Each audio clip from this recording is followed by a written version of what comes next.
How to successfully go through menopause, and it really has to do with continuing to live a healthy lifestyle. If you don't want to watch this video, just get this book, The Ageless Woman by Dr. Nancy Lonsdorf, a Harvard-trained physician who also studied Ayurvedic medicine. I had the privilege of running into her a few times, and when in the 90s I was really a lot more into Ayurveda and following it. A lot of the problems that people have with menopause is they think they have a disease because they've spent their whole life doing surgeries and taking pills and just really distancing themselves from natural health.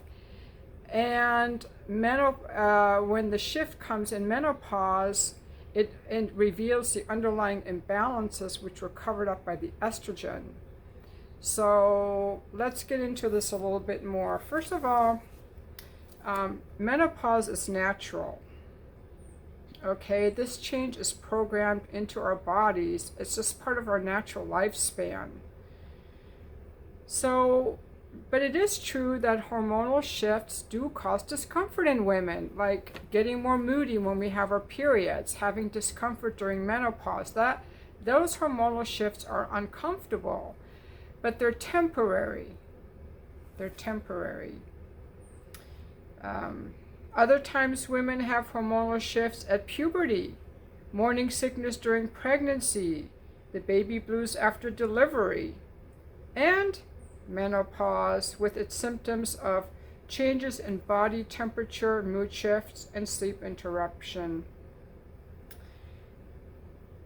So, when I went through menopause, I woke up during the night in sweat, like drenched in sweat for a period of months. I didn't know what was going on. I would just be drenched in sweat. Don't really remember anything else that happened during that time, just being drenched in sweat. During the night, I mean, yeah. So, menopause is a natural part of a woman's life cycle. It's there to bring about the end of the menstruation and prevent the possibility of pregnancy and childbirth at a time when our body cannot bear the stress of these events. It's a health advantage, curtailing the monthly loss of iron, blood, and protein at a time in life when our body assimilates nutrients less efficiently and needs to work harder to get adequate nutrition. This most natural event is clearly what nature intended. It is not a cause of disease or degeneration.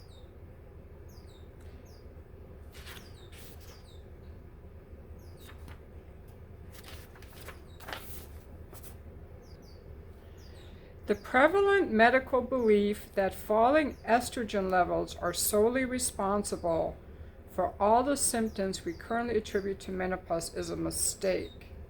While there is a very definite drop in estrogen and progesterone during perimenopause and menopause, women in their 40s and 50s are showing other signs of aging that may have been going on for decades. You may notice that muscle tone, skin firmness, youthful complexion, and your figure are no longer what they were due to the effects of time, an unhealthy lifestyle, and stress on your body.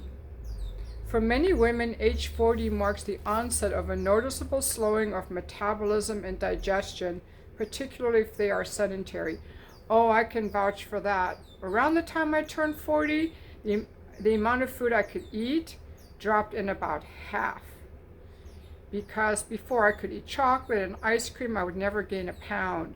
And then it just went to my hips like that, and I started feeling pudgy and not good, so I had to change how I ate, which is actually better for my health. But yes, my metabolism definitely slowed, and on days that I don't exercise, I hardly have any appetite at all, any hunger at all. Most men at midlife go through a similar transition due to aging, developing middle-age spread, wrinkles, and flagging libido, even forgetting a name here or there, yet they are not suddenly losing estrogen. A study of more than 1,500 men and women in rural England showed little difference between the genders for midlife health symptoms. In fact, only 2 symptoms occurred more often in middle-aged women than in their male peers: hot flashes and vaginal dryness. It just goes to show that many of the symptoms attributed to changing hormones or perimenopause or later are due to other more fundamental disturbances that occur equally in men and women. Because in Ayurveda, as people get older, they're in a vata time of life, and their skin is naturally more dry.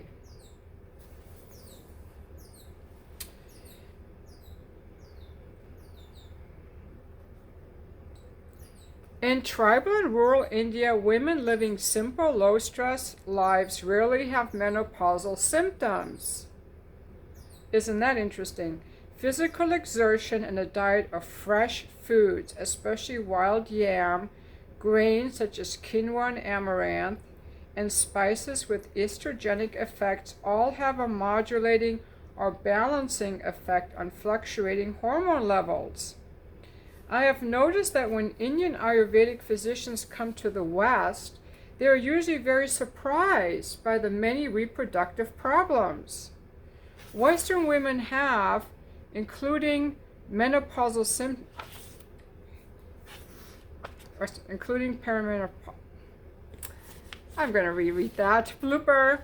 Okay, so these Indian Vaidyas or Ayurvedic physicians, when they come to the West, are very surprised by the many reproductive problems Western women have, such as menopausal symptoms, premenstrual syndrome, dysmenorrhea, which is painful menstrual periods, weight gain after pregnancy, and postpartum depression. All of these occur far less often in India.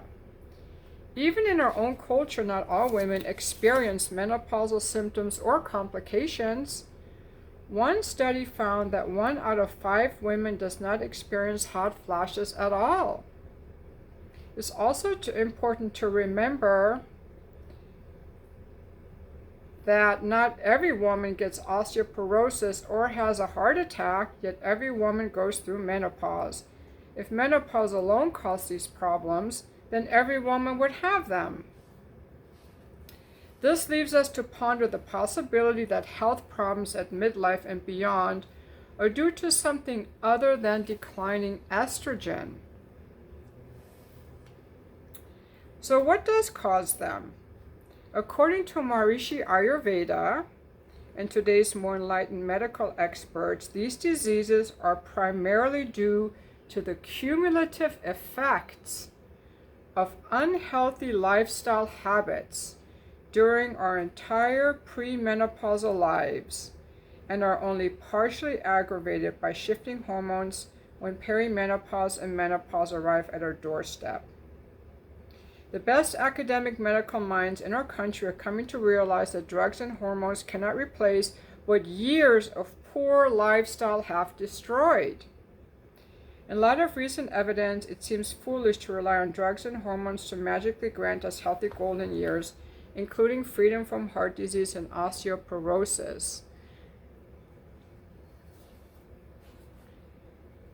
Instead of scapegoating estrogen decline as the ultimate problem, we must instead take into account how aging, cumulative lifestyle factors, and the body's underlying state of health at the time of menopause affect the body's ability to adjust to the loss of hormones, the natural loss of hormones. By the way, I'm 62. Okay, I'm privileged, I would say. Like, I wasn't rich, but privileged that I've had a relatively stress-free life and took good care of myself my whole life with how I ate and exercised and got enough sleep and didn't live like in a war zone or anything like that.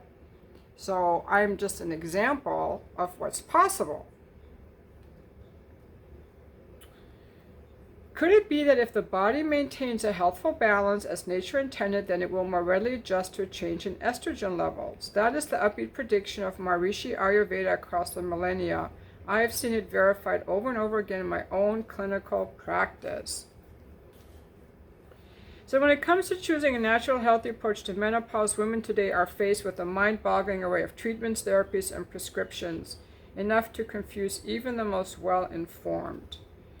So she has a table here of different things. Now this book is from 2004, so that's 20 years old. But she has a table in here for people, you know, if you want to take a look at that.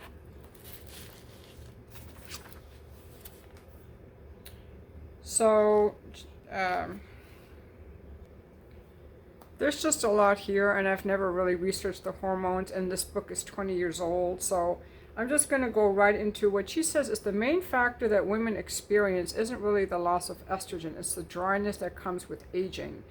And vaginal dryness can make any kind of sexual touch, and I will add even masturbating, extremely uncomfortable, because that inner pink tissue of the vulva is extremely delicate. In my words, this is not in the book, but she talks about dryness. One Ayurvedic homemade lubricant that's soothing as well as moisturizing for vaginal tissues is a mixture of equal parts aloe vera gel and coconut oil. Equal parts aloe vera gel and coconut oil used nightly for long-term nourishment of the vaginal tissues. If you're experiencing vaginal dryness, also be sure to add marshmallow root to your wise water. That's the wise water is you boil water for 10 minutes, you add several herbs, cumin, fennel, the marshmallow root, let it steam for like 10 minutes and sip it throughout the day. So Ayurveda is really big into like sipping this kind of into their spices and so on. Again, I've tried it. I can't vouch for it. I can't say that it works. But that's what she's recommending. If your libido is flagging, also add shatavari to your wise water. She gives examples of some of her patients that she's worked with. And she said that a decline in sexual desire can also be a natural and welcome consequence of passing beyond your reproductive years. Some women still enjoy sex just as much after menopause. Some enjoy it less. As their attention shifts to other interests that they would rather pursue. One woman said, I feel so bonded to my husband, so secure and fulfilled after 20 years of marriage. I don't experience a strong need for the emotional intimacy that comes with intercourse. While it's an enjoyable exchange at times, we are so deeply nurtured by each other in so many other ways, sex almost seems unnecessary. And some of these women who are not as interested in sex anymore find new energy for other pursuits in life. So whatever your particular sexual mood is at this time, my advice is to look at not only in terms of hormones, but in terms of what else is going on in your life and your relationship. Perhaps your emotional life is affecting your sexual behavior, and is where you should look for answers. Now, excessive worry and anxiety at midlife are often due to an imbalance in Vata dosha. That's the element of air. It governs our central nervous system.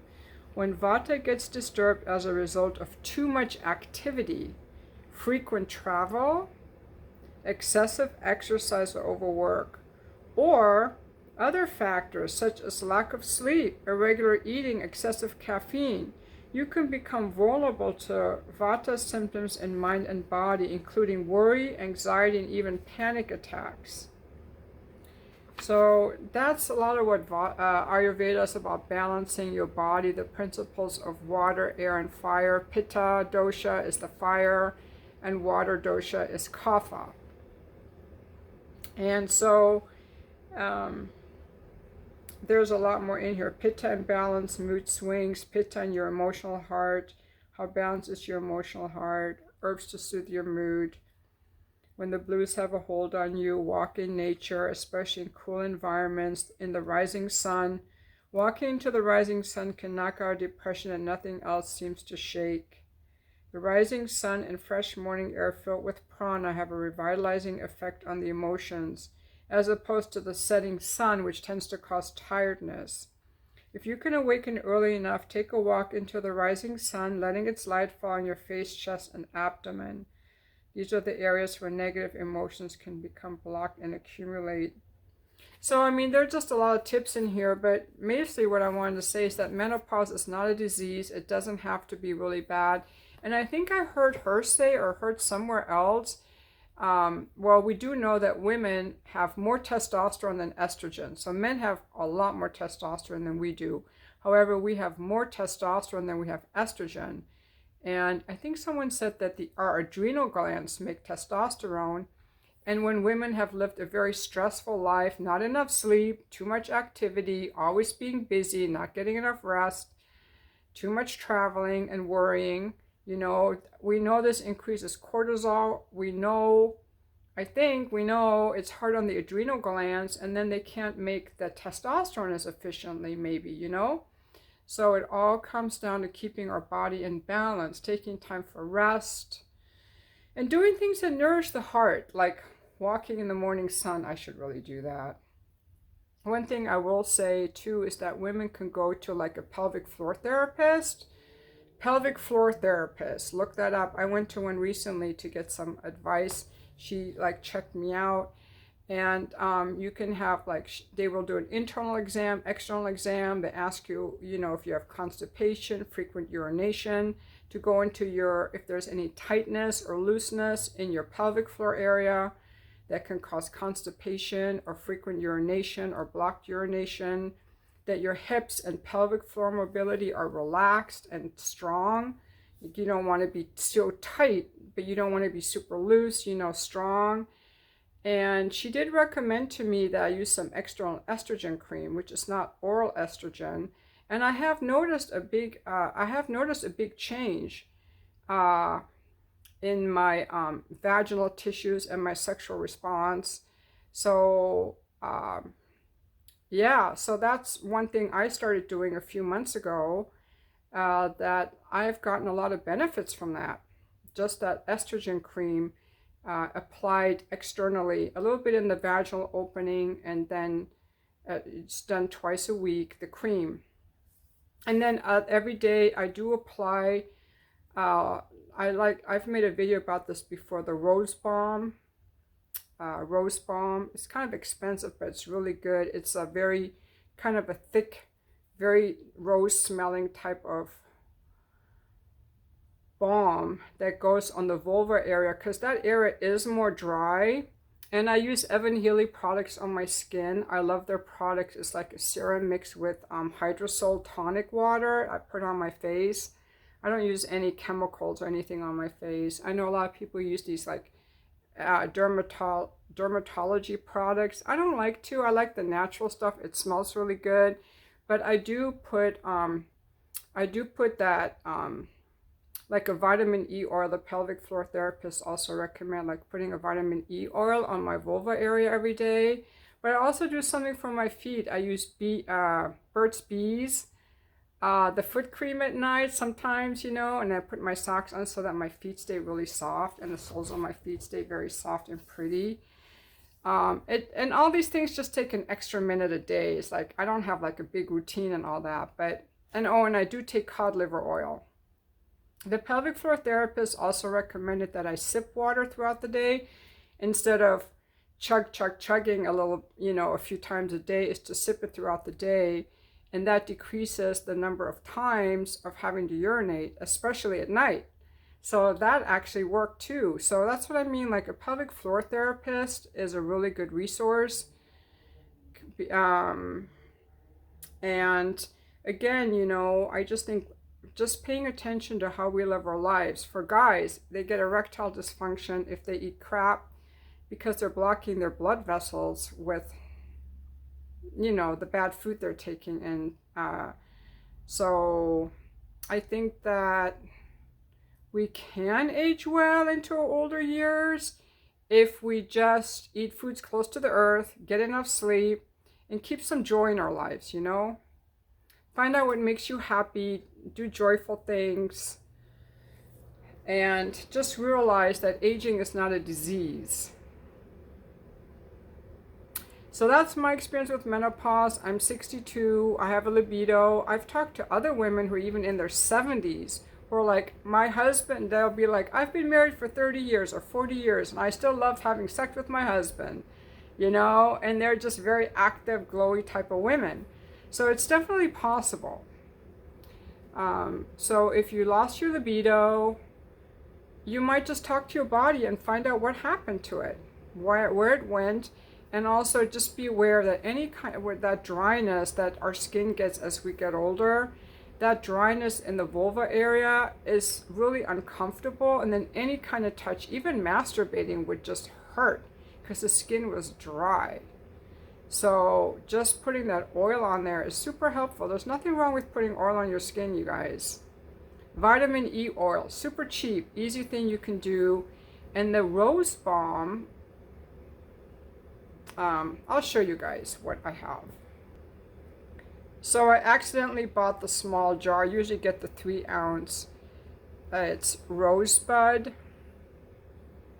Let's focus this. This stuff is great. It's just like a pink cream you put on your finger. It smells so great. I just love these natural scents. The 3 ounce jar, I think it's $60. I just signed up for one yesterday to get 20% off if I'm on auto repeat on Amazon. I really like this. And then, or you can just use the vitamin E oil. So I do both, but the pelvic floor therapist just suggested vitamin E oil. I got this at Sprouts. And just put the oil on your outer vulva area, on the pink tissue also, just to keep it moisturized, the same way you moisturize your face, you know. And I also take cod liver oil. People always say my skin is so soft. It could be the cod liver oil. And oh, one more little beauty tip. I used the loofah sponge today on my face. I think that's really good because I'm like, there are people that do microneedling, so apparently it must be okay for our face because it really does increase the circulation. But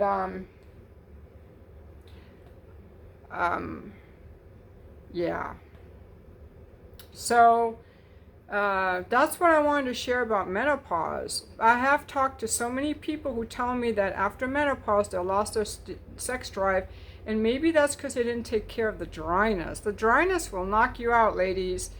It's painful to be touched anywhere in that vulva area if it's dry. Like, it hurts. It's a very, very thin, delicate skin. And even, you know, even if you're not rubbing it, you're just putting your hand on here and moving it, it hurts for that skin to be moved at all if it's dry. Like, it's painful. So that oil will make a huge difference for the dryness. And then the lubrication will naturally set in. You know, when I'm turned on, it'll just naturally set in. So that's just my experience with menopause.